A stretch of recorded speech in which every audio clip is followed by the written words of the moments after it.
Trademark को trademark act के अंदर प्रोटेक्ट करने के लिए आपको उसका रजिस्ट्रेशन करवाना ज़रूरी होता है। और ट्रेडमार्क का रजिस्ट्रेशन करवाने से पहले ट्रेडमार्क के अंदर कुछ कंडीशंस और ग्राउंड्स दिए गए हैं जिनको आपको फुलफ़िल करना पड़ता है। अगर आप वो कंडीशंस और ग्राउंड्स को फुलफ़िल नहीं करते तो आपका ट्रेडमार्क की जो एप्लीकेशन है वो रिजेक्ट कर दी जाती है रजिस्ट्रार के द्वारा। Hi guys, how are you all? Today in this video we are going to discuss the conditions and grounds for the registration of a trademark जो कि प्रोवाइडेड है अंडर सेक्शन 6 to 17 के अंदर। यानी कि ट्रेडमार्क का जो रजिस्ट्रेशन प्रोसेस है उसको डिस्कस करने से पहले हमें ये पता होना चाहिए कि ट्रेडमार्क को रजिस्टर कराने से पहले हमें कौन कौन सी कंडीशंस को जो कि ट्रेडमार्क के अंदर स्पेसिफाई है उनको फुलफ़िल करना है, तो वो क्या क्या है। तो आज इस वीडियो के अंदर हम सभी कंडीशंस और ग्राउंड्स को डिस्कस करेंगे। ट्रेडमार्क क्या है, मे बी रजिस्टर्ड और अनरजिस्टर्ड, जैसा कि हमने अपनी लास्ट वीडियोस के अंदर डिस्कस किया गया ट्रेडमार्क के रिगार्डिंग, वो आप ऊपर आई बटन में जा करके देख सकते हो। और लीगल रेमेडीज़ हैं वो इन्फ्रिजमेंट के अगेंस्ट वो दोनों के लिए प्रोवाइड हैं ट्रेडमार्क एक्ट के अंदर। बट जो रजिस्ट्रेशन है वो एक प्रेमा फसाई एविडेंस है ओनरशिप का उस ट्रेडमार्क की, जबकि नॉन रजिस्ट्रेशन के केस में ट्रेडमार्क के जो यूज़र है उसको इस्टेब्लिश करना पड़ता है प्रायर यूज़ या पासिंग ऑफ का एक्शन। यानी कि उसको ये इस्टेब्लिश करना पड़ेगा कि वो इतने लंबे समय से इस ट्रेडमार्क को यूज़ कर रहा है। जो पूरा सब्जेक्ट है और रजिस्ट्रेशन का उसको दो पार्ट के अंदर हमने डिवाइड किया गया है। एक तो है conditions and ground of registration और एक प्रोसेस ऑफ रजिस्ट्रेशन। और प्रोसेस है जो रजिस्ट्रेशन का वो हम अपनी नेक्स्ट वीडियो के अंदर डिस्कस करने वाले हैं, जिसके लिए आप इस चैनल को सब्सक्राइब कर लें ताकि जब भी वीडियो अपलोड हो तो उसका नोटिफिकेशन आपको मिल जाए। So first we will discuss here only conditions and ground of the for the registration. Conditions and ground of the registration जो कि section 6 to 17 provided हैं। First condition is register of trademark, means जितने भी trademark हैं जो कि accepted होते हैं for the registration वो are entered होते हैं into register जो कि maintained होता है किसके द्वारा, रजिस्ट्रार के द्वारा। जो रिपील्ड एक्ट है 1958 का, उसके अंदर रजिस्टर क्या था वो दो पार्ट के अंदर डिवाइडेड था, part A and part B. But in new act of 1999 के अंदर इस प्रैक्टिसेस को है ओनली एक सिंगल रजिस्टर के अंदर मेंटेन किया जाता है। It shall be lawful for the registrar to keep the record wholly और इम्पार्शली। एक कंप्यूटर फ्लॉपी के अंदर रख सकता है रजिस्ट्रार जितना भी उसका रिकॉर्ड है, और in any other electronics form जो कि सब्जेक्ट है to the such safeguard as may be prescribed. यानी कि कोई भी इलेक्ट्रॉनिक फॉर्म या फ्लॉपी डिस्क हैं जो भी उनके अंदर रजिस्ट्रार है उस रिकॉर्ड को रख सकता है उन सेफ गार्ड के अकॉर्डिंग जो कि उसके लिए प्रिस्क्राइब किए गए हैं। सेकंड कंडीशन क्या है, classification of goods. Section 7 and 8 इसके रिगार्डिंग प्रोविज़न प्रोवाइड करता है। रजिस्ट्रार है वो क्लासीफाई करेगा गुड्स और उन सर्विसेज को जहाँ तक हो सके in accordance with the international classification of the goods and service के आधार पर for the purpose of the registration of the trademark. अगर कोई भी क्वेश्चन किसी क्लास के रिगार्डिंग जिसके अंदर भी कोई गुड्स या सर्विस फॉल करती है तो वो शैल बी डिटरमाइन होगा रजिस्ट्रार के द्वारा और उसका डिसीजन है वो फाइनल होगा। यानी कि रजिस्ट्रार का डिसीजन होगा वो शैल बी फाइनल। और रजिस्ट्रार है वो पब्लिश कर सकता है प्रिस्क्राइब्ड मैनर के अंदर alphabetic index of the classification of goods and services की।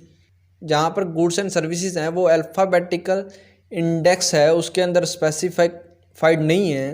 देन वहाँ पर क्लासिफिकेशन क्या है उन गुड्स और सर्विसेज की शैल बी डिटरमाइंड होगी बाय द रजिस्ट्रार के द्वारा। यहाँ पर रजिस्ट्रार ही उनकी क्लासिफिकेशन करेगा, ये गुड्स कौन सी क्लास के अंदर आती है या ये सर्विस कौन सी क्लास के अंदर आती है। तो ये थी क्लासिफिकेशन गुड्स की। अब डिस्कस करते हैं ड्यूरेशन ऑफ रजिस्ट्रेशन। जब एक एप्लीकेशन रजिस्ट्रार के पास फाइल की जाती है तो वो उसको एक्सेप्ट कर सकता है, रिफ्यूज़ भी कर सकता है। उसको एक्सेप्ट करने के बाद अगर कंडीशंस ऐसा करने के लिए उसको कहती है तो वो उसको रिफ्यूज़ भी कर सकता है। और रजिस्ट्रेशन क्या है, एक ट्रेडमार्क का शुरू इनिशियली है वो 10 ईयर के लिए मेड किया जाता है, बट मे बी रिन्यूड हो सकता है from the time to time by the payment of the prescribed fees. Reserve term के एक्सपायर होने से पहले रजिस्ट्रार है वो एक नोटिस देता है किसको, प्रोप्राइटर को, to get it renewed for the another term. Further term के लिए उसको रिन्यू करवाने के लिए वो प्रोप्राइटर को एक नोटिस देता है कि वो प्रेस्क्राइब्ड फीस है उसको डिपॉजिट करे और जो या फिर फुलफिल करे अदर कंडीशंस को जो कि मेंशन्ड है नोटिस के अंदर। अगर प्रोप्राइटर ऐसा करने से फेल हो जाता है इन कंडीशंस के साथ में उस जो नोटिस के अंदर प्रोवाइड की गई हैं, तो रजिस्ट्रार है वो उसके ट्रेडमार्क को रजिस्टर से रिमूव कर देगा after it's present term expires, यानी कि उसकी जो प्रेजेंट टर्म है उसके एक्सपायर होने के बाद रजिस्ट्रार उसको रिमूव कर देगा ट्रेडमार्क को रजिस्टर से। अब डिस्कस करेंगे कि रिलेवेंट फैक्टर क्या हैं जो कि रजिस्ट्रार के द्वारा कंसीडर किए जाते हैं जब एक एप्लीकेशन उसके पास आती है। तो यहाँ पर every trademark is not registrable, यानी कि जो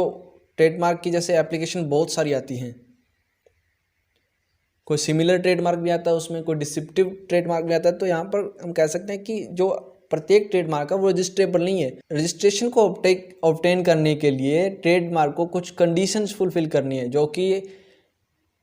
ट्रेडमार्क लॉ के अंडर प्रोवाइड की गई हैं, या इन अदर वर्ड हम कह सकते हैं कि रजिस्ट्रेशन है वो रिफ्यूज किया जा सकता है अगर ट्रेडमार्क है वो प्रोहिबिटेड ग्राउंड्स के अंदर कवर्ड होता है। तो दीज ग्राउंड्स हैं वो फर्दर क्लासिफाइड किए गए इनको into absolute grounds and relevant grounds के अंदर। आई होप कि आपको वीडियो समझ में आ रही होगी। नाउ द रजिस्ट्रार है रजिस्ट्रेशन को ग्रांट करने से पहले एग्जामिन करेगा उस एप्लीकेशन को इन फॉलोइंग फैक्टर्स को अपने माइंड में या ध्यान में रख करके, यानी कि जो रजिस्ट्रार है वो कोई भी एप्लीकेशन आई है उसको एक्सेप्ट करने से पहले इन फॉलोइंग ग्राउंड्स को अपने माइंड में रखेगा, यानी कि इन सभी ग्राउंड्स के आधार के ऊपर उस एप्लीकेशन को वो एक्सेप्ट करेगा। फर्स्ट फैक्टर क्या एब्सोल्यूट ग्राउंड्स है फॉर रिफ्यूजल ऑफ रजिस्ट्रेशन, यानी कि सेक्शन 9 के अंदर जो ग्राउंड्स प्रोवाइड किए गए हैं जिनके अंदर अगर कोई ट्रेडमार्क आता है तो वो उसको रिफ्यूज़ कर देगा। सेकंड है limitation as to the colour, section 10 के अंदर है। Relevant grounds of for refusal है सेक्शन 11 के अंदर दिए गए हैं। ऑनेस्ट और कॉन्करेंट यूज़ है वो सेक्शन 12 के अंदर है। Name of the chemical elements section 13। Name and representation of living person और पर्सन रिसेंटली डाइड हुआ है उनके नाम को किस तरह से ट्रेडमार्क में यूज़ किया है उसके रिगार्डिंग प्रोविजन है सेक्शन 14 के अंदर। तो इन सभी पॉइंट्स को हम डिटेल में डिस्कस कर रहे हैं। फर्स्ट पॉइंट क्या है कि absolute ground for the refusal of registration, यानी कि सेक्शन 9 के अंदर सेक्शन 9 कहता है कि following category of the trademark है वो shall not be registered. First क्या है कि जो ट्रेडमार्क आर डिवॉइड है ऑफ एनी डिस्टिंक्टिव करेक्टर, यानी कि एप्लीकेंट ऐसा ट्रेडमार्क रजिस्टर करवाना चाहता है जिसके अंदर कोई डिस्टिंक्टिव करेक्टर ही नहीं है, वो ऑलरेडी किसी रजिस्टर्ड ट्रेडमार्क के सिमिलर है। सेकंड क्या है which consist exclusively of mark या इंडिकेशन, जो कि एक ऐसा मार्क या इंडिकेशन उसके अंदर कंसिस्ट है जो सर्व करता है इन ट्रेड के अंदर, डेजिग्नेट करता है उसकी काइंड को, क्वालिटी को, क्वांटिटी को, या इंटेंडेड पर्पस है उस गुड्स का या सर्विसेज का, वैल्यू होगी उस गुड सर्विस की, या geographical origin, time of production of the goods और रेंडरिंग सर्विसेज, या अदर कोई भी characteristics of goods and services. यानी कि इसके अकॉर्डिंग हम कह सकते हैं कि ऐसा कोई भी ट्रेडमार्क जिसके अंदर ऐसा मार्क कंसिस्ट है जो इंडिकेट करता है उस गुड्स या सर्विस के काइंड्स, क्वालिटीज़ या उसके मतलब करेक्टरिस्टिक्स डिफाइन कर रहा हो वो प्रोडक्ट, तो ऐसे ट्रेडमार्क को यहाँ पर रजिस्ट्रार रजिस्ट्रेशन नहीं कर सकता। नेक्स्ट है कि वो ट्रेडमार्क जो कंसिस्ट करता है एक्सक्लूसिव मार्क और इंडिकेशन जो कि कस्टमरी बन चुकी है इन करंट लैंग्वेज के अंदर या फिर इन बोनाफाइड या एस्टेब्लिश्ड प्रैक्टिसेस ऑफ ट्रेड के अंदर। नेक्स्ट क्या कहता है, अगर ऐसा ट्रेडमार्क एक ऐसे नेचर का है जो कि डिसीव करता है पब्लिक को या फिर कोई कन्फ्यूजन क्रिएट कर रहा है, तो ऐसे ट्रेडमार्क को भी यहाँ पर रजिस्ट्रेशन नहीं हो सकती। या फिर एक ट्रेडमार्क के अंदर कुछ ऐसा कंटेन है या कंप्राइज है उस ट्रेडमार्क के अंदर ऐसा मैटर जो कि किसी की रिलीजियस फीलिंग्स हैं उनको हार्ट कर रहा हो, किसी भी क्लास की या किसी भी सेक्शंस की या of the citizen of the India की, या फिर किसी भी ट्रेडमार्क के अंदर कोई ऐसा मैटर कंटेन है या कंप्राइज है जो कि स्कैंडलस है या ऑब्ससीन है। नेक्स्ट क्या कहता है कि इसके यूज़ को प्रोहिबिटेड किया गया है under the emblem and names act, prevention of improper use act के अंदर, जो कि 1950 का है। तो ऐसे मार्क को भी यहाँ पे रजिस्टर नहीं किया जा सकता।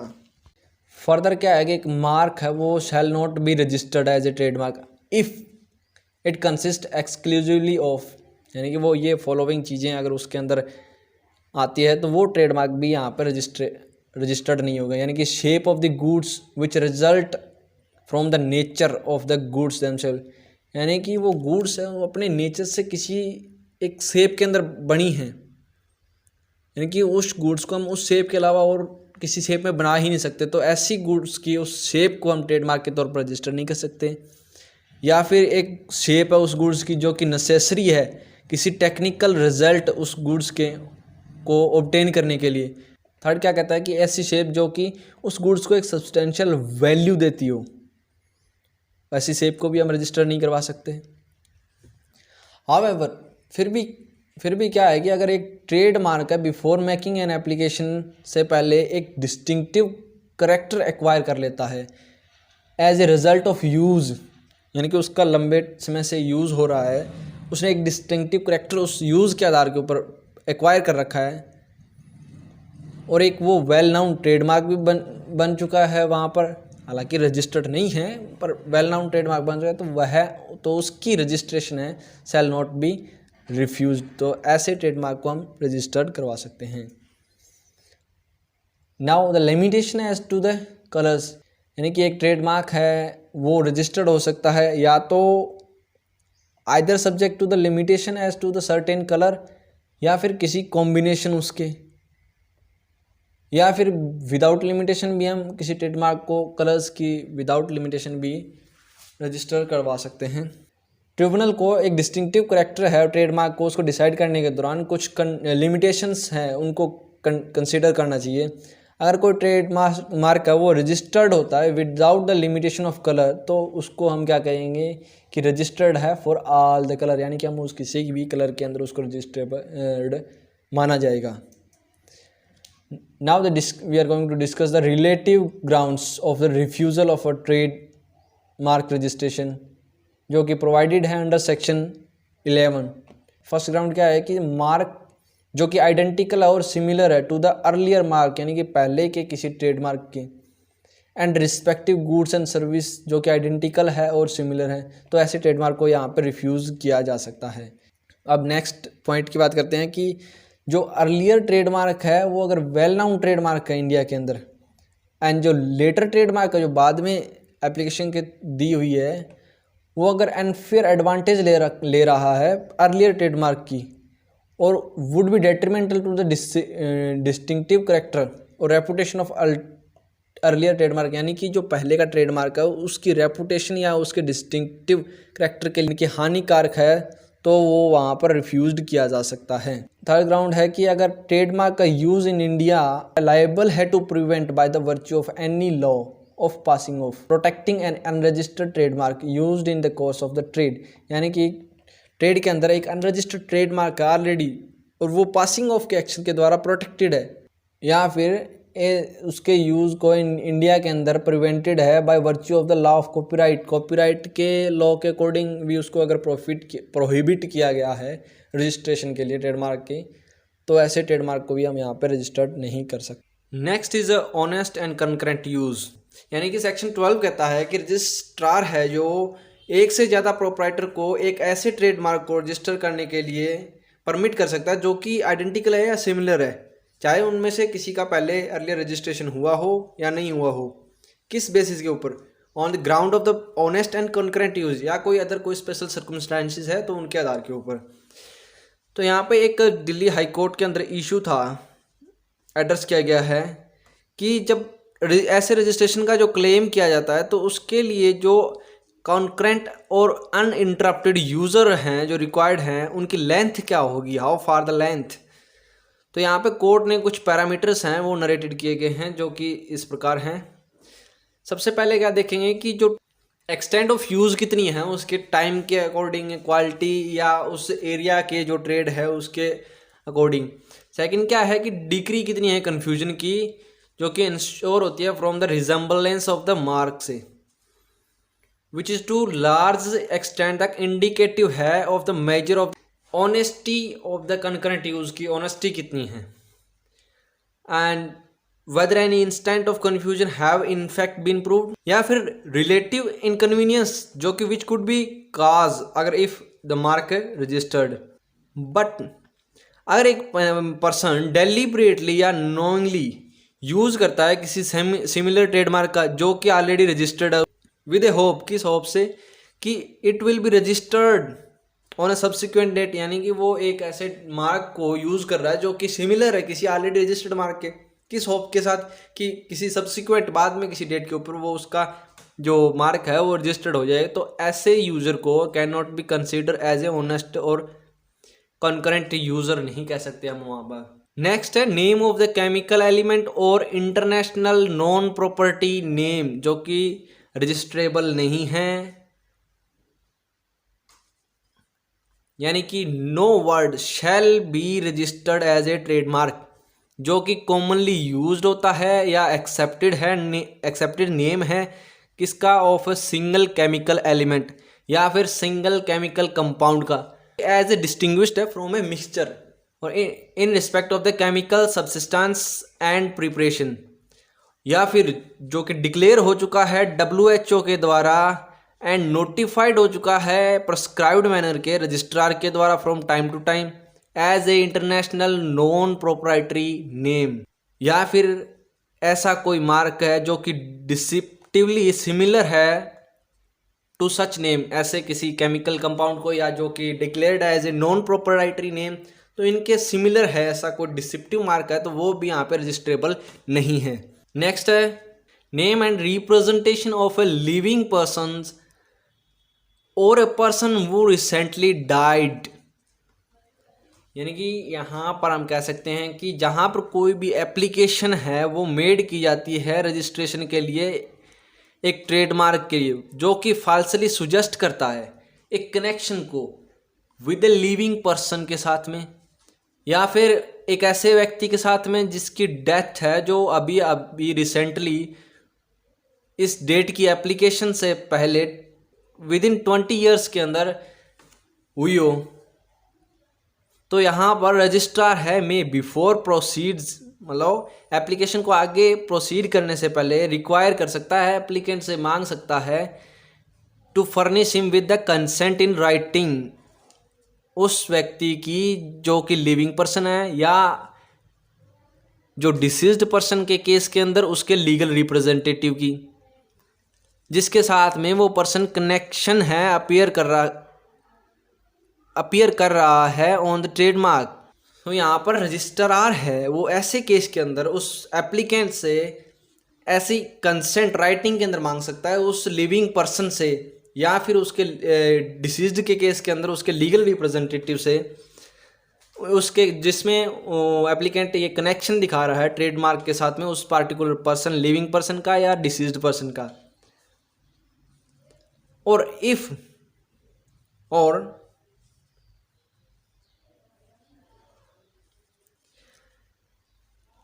और क्या है कि रजिस्ट्रार है वो रिफ्यूज़ कर सकता है प्रोसीड विद द एप्लीकेशन, कब तक, जब तक कि एप्लीकेंट है वो फर्निश नहीं करता रजिस्ट्रार को विद द कंसेंट, यानी कि जब तक रजिस्ट्रार वहाँ पर कंसेंट इन राइटिंग के अंदर नहीं ला कर देता रजिस्ट्रार को, तब तक वो उसकी एप्लीकेशन को है वो एक्सेप्ट नहीं करेगा. यहाँ पे लिविंग पर्सन के नेम को एक्सक्लूड करने के पीछे या डेड पर्सन के नेम को एक्सक्लूड करने के पीछे रीज़न है to avoid and prevent the commercial use of such name, यानी कि ऐसे व्यक्ति के नेम को कॉमर्शियली यूज करना